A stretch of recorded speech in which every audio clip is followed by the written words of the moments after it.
missed revenue by 2%. ASPs were 4% below. When you have a growth story and you use the word miss, that means the stock goes down. That's what we're seeing a little bit in the after hours. I think there's been some anticipation of that over the last few weeks, and that's why the stock has done what it's done. And so I would start with there is a problem here. There's going to be a rethinking about what ASPs. ASPs were down sequentially, down 4%, as I mentioned. That is kind of really, you have to think twice about that because of what's gone on with the overall world and inflation. That, of course, was because the rampant production in China, as Tim had mentioned.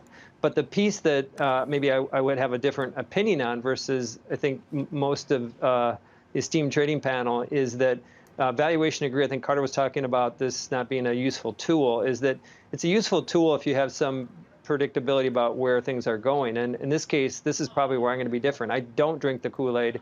I try to take just a very logical approach to this. And I think at the bottom of at the end of the day is that they're going to go from, call it 120 billion in revenue at the end of 2023 to probably 400 billion in 2026. It's going to be 2027. It's going to be a huge ramp.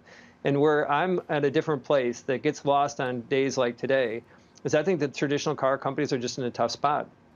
It's something that I've said. We keep talking about competition. We keep talking about them, other players going out and having a significant market share. VW's done a great job, but the rest of the auto industry hasn't.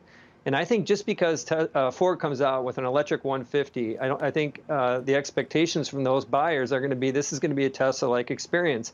Be able to charge it when you want to, going to have the software updates that you want to. And I think 1, 2, 3 years from now, there's going to be some disappointment. And I think what Tesla has done, ground up, I think Rivian's also in a great place. I think that gets missed in a day like today. I just think that structurally, this company is going to grow 50%, 40%, much faster than I think people are giving them credit for today. Well,